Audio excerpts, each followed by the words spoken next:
ደረጃ የአምላካችን የቅዱስ እግዚአብሔር ስሞች ደግሞ እነዚህ ክቡር ስሞች ወይም ማይተረጎሙ ትርጉማቸው ማይታወቅ እንኳን እኛ ቅዱሳን መላእክት ትርጉማቸው ማያውቋቸው የእግዚአብሔር ስሞች ደግሞ አሉ። እነዚህ ስሞች ደግሞ ምን ምን ናቸው ብላችሁ ብትሉ በተለይ አሌፋት ብለን እንለዋለን። እድመቱን ሌሎችንም ይህንን የመሳሰሉት አሉ። በተለይ በድርሳነ ሚካኤል የድርሳነ ሚካኤል መጽሐፍ ውስጥ የተለያዩ ስሞች አሉ። እነዚህ ስሞች ደግሞ ህቡዓን አስማት ወይም የተደበቁ ስሞች ወይም ደግሞ ትርጉማቸው የማይታወቁ ድብቅ ስሞች ናቸው። እነዚህ በአምስተኛ ደረጃ የተቀመጡት የእግዚአብሔር ስሞች ረቂቅ ስሞች ናቸው። ትርጉማቸው አይታወቅም። እንዲያውም በተለያዩ ገድላት በተለያዩ መጽሐፍት ስናነብ አንዳንድ ቅዱሳን የበቁ የነቁ ሊቃውንት ምን ብለው ይናገራሉ? እነዚህ የእግዚአብሔርን ስሞች አይተረጎሙም። ምናልባት ለአንድ ጻድቅ እግዚአብሔር እነዚህ ስሞች ገልጦለት አንዷን ስም ቢተረጉማት በትርጉሙ አማካኝነት ሰማይና ምድር ሊደበላለቅ ይችላል ነው አንዳንድ ቅዱሳን አባቶቻችን ሊቃውንት ያስተምራሉ። ይህ በምን ይታወቃል መሰላችሁ? በአንድ የውዳሴ ማርያም አንድምታ ትርጉም ላይ አይልሳን ዘይቅን ላይ በተነገር ቤታች የሚል ቃል አለና ስለ አንቺ ድንቅ ድንቁር የሚነገረውን ነገር መናገር የሚቻለው አንደበት መስማት የሚቻለው ጆሮ እንደምን ያለ ነው ብለው ሊቃውንት ይተረጉሙና አንድ ታሪክ ያመጣሉ። በዚህ ታሪክ ላይ ምን ይላል? እመቤታችን ቅድስት ድንግል ማርያም ቅዱሳን ሐዋርያት እሷን ተሰብስበው ክርስቶስን እንዴት የወለድሽው እስኪ ንገሪኝ ብለው ጠይቀዋት ነበረ። እመቤታችንም የለም ልጆች ይህ ምስጢር ለእናንተ የሚገባ አይደለም አለቻቸው ይላል። እነሱ ደጋግሞ ጠየቋት። ከዚያ በኋላ እመቤታችን ምን አለች? ባይሆን ቤተ እግዚአብሔር ቤተ ክርስቲያን ውሰዱኝና እጄንና እግሬን ይዛችሁ ካልሆነ በስተቀር ይጨንቀኛል አለቻቸው። ከዚያ ሐዋርያትም ምስጢሩን ለማወቅ ስለፈለጉ እመቤታችንን ወስደው ከቤተ እግዚአብሔር በእስኪ ንገሪኝ ነው። በኋላ እመቤታችን ቅድስት ድንግል ማርያም ለመናገር አሰበችው። መጻጉሩን መላክ ብላ ለመናገር ለመተርጎም ስታስብ ስትጀምር ያን ጊዜ መልአኩ የመብረቅ ድምፅ አሰማቸው ይላል። የመብረቅ ድምፅ ሲያሰማቸው የቤተ እግዚአብሔር ቅጽዋ ተደበላለቀ። እንደዚህ ያለው አጥሩ ድብልቅልቅ አለ። እነሱም ደንግጠው ወደቁ። በኋላ መልአኩ ምን አላቸው ይላል? እመቤታችን ቅድስት ድንግል ማርያም እመቤቴ ሆይ እንደዚህ አይነቱ ምስጢር ለአንቺ መናገር ይገባሻል? እነሱንም ምን አላቸው? ይህንን የማይገባችሁ ምስጢር እናውቃለን ብላችሁ በመድፈራችሁ ይሄን አድርጋችሁ ቢሆን ኖሮ ሰማይና ምድር ያለ ጊዜው ያልፍ ነበር ብሎ መልአኩ ተረጎመላቸው ብሎ አባቶቻችን ሊቃውንተ ቤተክርስቲያን ያስተምራሉ። ይሄ ማለት የማይገባ ትርጉም አለ ማለት ነው። እና እነዚህ ስሞች የአምላካችን የቅዱስ እግዚአብሔር ረቂቅ ሕቡዓን ስሞች ናቸው። ታዲያ እነዚህ ረቂቃን ስሞች ብዙ ጊዜ ተጠርተው ተነበው ድርሳን ተነቦ ሰዎች ተጠምቀው የሚፈወሱባቸው ናቸው። ሌሎቹ ስሞች አይፈወሱ ማለት አለ። በእነዚያም እንፈወሳለን እና አሁን የዘረዘርናቸው የአምላካችን የቅዱስ እግዚአብሔር ስሞች እነዚህ ረቂቃን ወይም ሕቡዓን ስሞች ተብለው ይጠራሉ።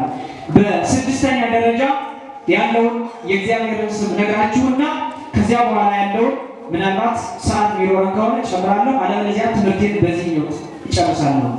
በስድስተኛ ደረጃ የተቀመጠው የእግዚአብሔር ስም የምሳሌ ስም ነው። ስመ ምሳሌ ወይም አስማተ ምሳሌ ብለን ልንለው እንችላለን። የምሳሌ ስሞች ናቸው። እነዚህ የምሳሌ ስሞች ፀሐይ ጽድቅ፣ ብርሃን ዘበአማን፣ አንቀጸ አባግ ወይም በአማርኛ የእውነተኛ ፀሐይ፣ እውነተኛ ብርሃን፣ የበጎች በር የሚለው እንደዚህ ተብሎ እግዚአብሔር አምላካችን የሚጠራባቸው ስሞች ደግሞ የምሳሌ ስሞች ተብለው ይጠራሉ። የምን ስሞች ተብለው ይጠራሉ አላችሁ? የምሳሌ ስሞች ተብለው ይጠራሉ አላችሁ። ግን መኖራችሁን በምን ወቀው?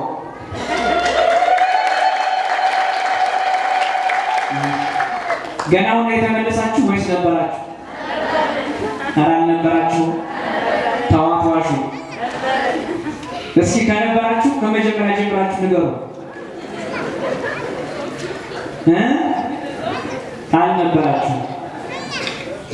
አልነበራችሁ። እሺ።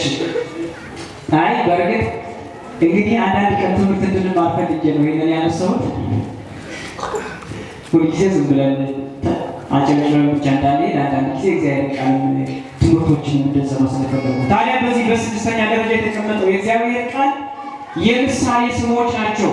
እነዚህ የምሳሌ ስሞች ማለት እግዚአብሔር አምላካችን በምሳሌ የተገለጸባቸው ናቸው። ለምሳሌ ዛሬ ቅድም አባቶቻችን እንስዋት ተሰብኮ በተነበበው ወንጌል ላይ ይሄ ዛሬ ወንጌል ዮሐንስ ወንጌል ምዕራፍ 10 ከቁጥር 1 ጀምራችሁ እስከ ፍጻሜ ድረስ ያለው መምህራን አንቀጸ አማኒ ወይም የበጎች በር ብለው ነው የሚጠሩት። ታዲያ በዚህ መጽሐፍ ቅዱስ ክፍል ላይ መድኃኔዓለም ኢየሱስ ክርስቶስ ራሱ ምን ብሎ ጠርቷል? የበጎች በር እኔ ነኝ ይላል። የዮሐንስ ወንጌል ምዕራፍ 10 ቁጥር 7 ላይ አነ ውእቱ አንቀጸ አባግ፣ እኔ የበጎች በር ነኝ ብሎ ጠርቷል። እኔ የበጎች ምንድን ነኝ ያለ? አሁን ራሱ ምን ብሎ ጠራው ማለት ነው? ራሱ ምን ብሎ ጠራው? የበጎች በር ብሎ ጠራው ማለት ነው። ይሄ ስም የአምላካችን የቅዱስ እግዚአብሔር የምሳሌ ስም ነው። አሁን ይሄ የምሳሌ ስም መሆኑን ካልተገነዘብን ወይም አንድ ሰው ዝም ብሎ መጽሐፍ ቅዱስን ያልተማረ ሰው ያልሰማ ሰው ኢየሱስ ክርስቶስ እኔ የበጎች በር ነኝ የሚለውን ቃል ወስዶ ዝም ብሎ በቁሙ ቢወስደው ስሜት ይሰማዋል? ትርጉም ይኖረዋል? ምን ማለት ነው ግን ይችላል? ይሄ ምሳሌያዊ አነጋገር ወይም የምሳሌ ስም ነው። ታዲያ መድኃኒታችን ኢየሱስ ክርስቶስ በተለይ የምሳሌ ስም ተብሎ በተጠራው በዚህ አንቀጽ ላይ መድኃኒዓለም ኢየሱስ ክርስቶስ ራሱን በተለያዩ ምሳሌዎች ሲጠራ በሌላ ቦታ እኔ የእውነተኛ ፀሐይ ነኝ ይለናል። አነ ውእቱ ፀሐይ ጽድቅ፣ እኔ እውነተኛ ፀሐይ ነኝ። በተለይ በትንቢተ ሚልክያስ ምዕራፍ 4 ላይ እውነተኛ ፀሐይ ይወጣላችኋል ተብሎ ተገልጧል። ይሄ የአምላካችን የልዑል እግዚአብሔር ስሙ ነው። ስምነቱ ደግሞ ምሳሌያዊ ስም ነው። ክርስቶስ ፀሐይ አይደለም፣ ግን ራሱን ፀሐይ ብሎ ይጠራዋል። ፀሐይ ብሎ መጥራቱ እውነተኛ የሚል ቅጽል ሰጥቶታል። ይሄኛው ፀሐይ ይጠፋል። ይሄኛውን አሁን የምናየውን ፀሐይ ጨለማና ቀን ይፈራረቁታል። ጠፈር ደፈር ይከለክለዋል። ህልፈት ውላጤ ወይም ማለት ይስማማዋል።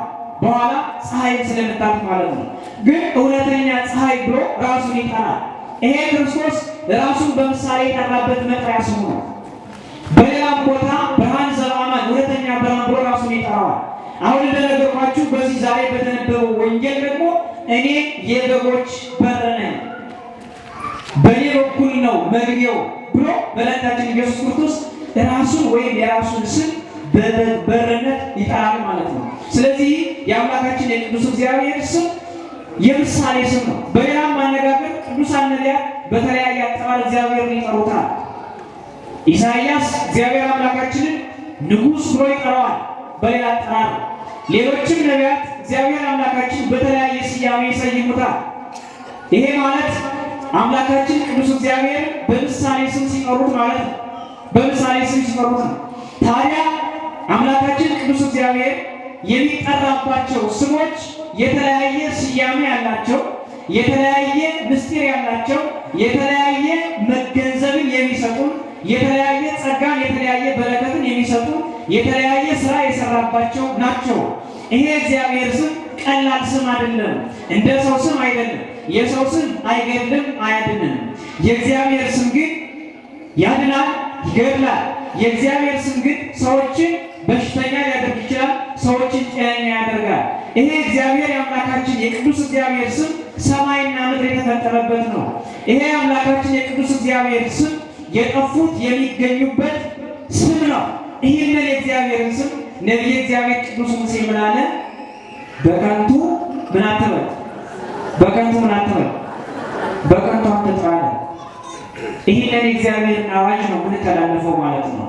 ዝም ብለን የእግዚአብሔርን ስም በሚረባው በማይረባው ስንጠራ ይህንን አዋጅ ነው የምንተላለፈው። ይህንን አዋጅ ስንተላለፍ ደግሞ እንደው እግዚአብሔር ቸር ስለሆነ በእያንዳንዱ ጥፋታችን አይቀጣንም እንጂ ያጠፋን ነበር። ይህ ዘመን ዓመተ ምሕረት የምህረት ዘመን ስለሆነ የምህረት ጊዜ ስለሆነ ነው እንጂ እንደ ብሉይ ኪዳን ዘመን ቢሆን ኖሮ የእግዚአብሔርን ስም በማይረባ ቦታ ስንጠራ እግዚአብሔር አምላካችን ይቀስፈን ነበር። ግን አሁን ይሄ ዘመን የምህረት የቸርነት ዘመን ነው። ምናልባት ቅጣታችን በሰማይ ሊሆን ይችላል። በዚህ ምድር ላይ እንደ ጥፋታችን አሁን እየተቀጣን አለ። ታዲያ እግዚአብሔር አምላካችን አሁን በምንሰራው በኃጢአታችን ልክ ማይቀጣንና ማይቀስፈን ስለሌላ አይደለም፣ ቸር ስለሆነ ነው። በሰማይ ኃጢአታችን ስለሚቀበል ነው። ፍርዳችን በሰማይ ስለምንቀበል ነው እንጂ እንዲያው አንዳንድ ሰዎች ብዙ ኃጢአት ይሰሩና በኃጢአታቸው አልቀጣ ሲሉ በኋላ ምን ብለው ያስባሉ? እግዚአብሔር ባይኖር ነው እንጂ ብለው ያስባሉ። ነቢዩ እግዚአብሔር ቅዱስ ዳዊት እንደነዚህ አይነት ሰዎች ይላቸዋል፣ ይብል አንድ በልቡ አልቦ እግዚአብሔር። ሰነፍ ሰው በልቡ ምን ይላል? ሰነፍ ሰው በልቡ ምን ይላል? እግዚአብሔር የለም ይላል። ሰነፍ ብሎ ነው የሚገልጻቸው። ግን አንዳንዶቹ እግዚአብሔር የለም ቢሉት አዋቂ ነን ብለው ነው። በኢትዮጵያ የመጀመሪያው የእውቀት ጥግ እግዚአብሔር መካድ ነው ይባላል። አንድ እግዚአብሔር መካድ ነው። አንድ ሰው ዶክተር ከተባለ ፕሮፌሰር የሚል ስም ከፊት ለፊቱ ከተቀጸለለት እግዚአብሔር የለም ዝም ብለው ነው ቄሶች የተፈጠሩት ማለት ይጀምራል። እንዲያው ትንሽ ሀብት ሲኖረው ትንሽ ስልጣን ሲኖረው መጀመሪያ ያለው እግዚአብሔር ነው የሚክደው። ግን ይህንን መጽሐፍ ብሎ ይገልጸዋል፣ ሰነፍ ብሎ ይገልጸዋል። ሰነፍ ነው። እግዚአብሔር አምላካችን ሰነፍ ከመሆን ይጠብቀን ያድነን።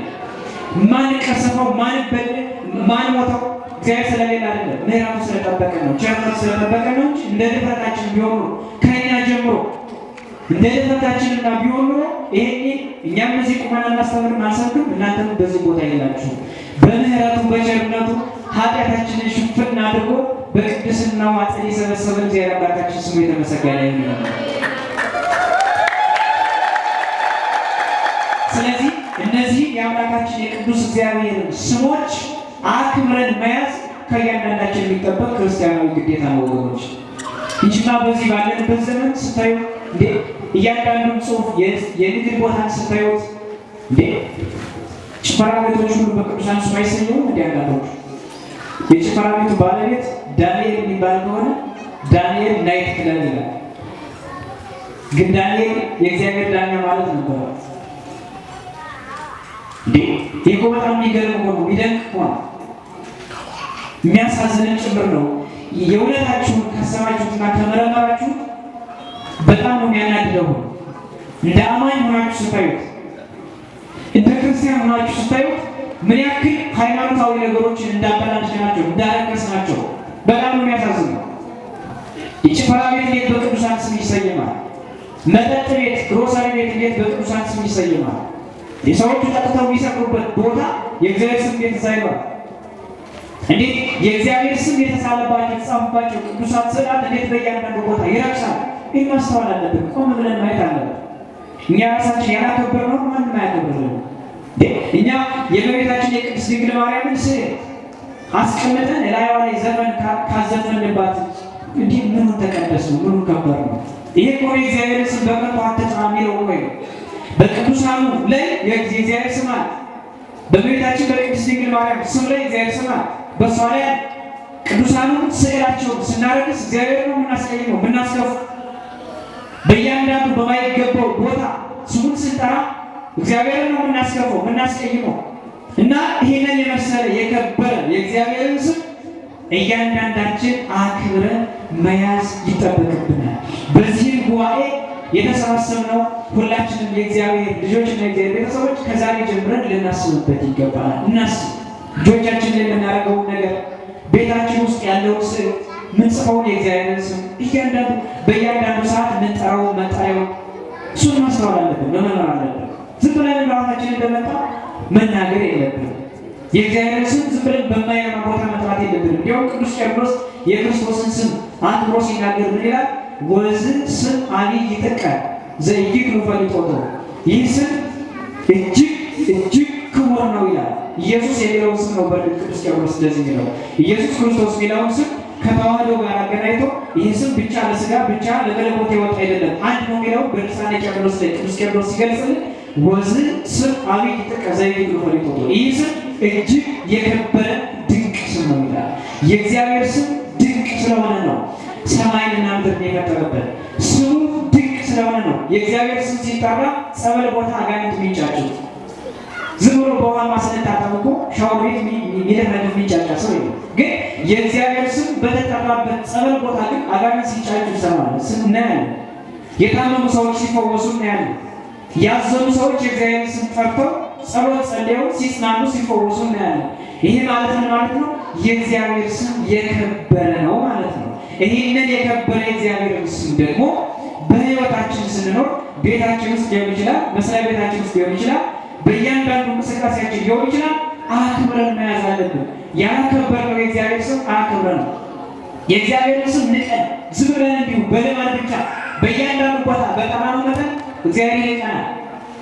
በስሙ አይባርከን፣ አይቀድሰን። ምናልባት ላይቀስፈን ይችል ይሆናል ቸር ስለሆነ። ነገር ግን ስሙን ጠርተን መባረክ ሲገባን ስሙን ጠርተን እንዲሁ ዝም ብለን እንቀራለን። እግዚአብሔር አምላካችን በስሙ ከመቀሰፍና ከመኮነን በቸርነቱ ይጠብቀን። የአምላክን የእግዚአብሔርን ስም በከንቱ አትጥራ። ኦሪት ዘጸአት ምዕራፍ 20 ቁጥር 7 ያስተማረን የመከረን አምላካችን እግዚአብሔር ስሙ የተመሰገነ ይሁንልን። ወስብሐት ለእግዚአብሔር።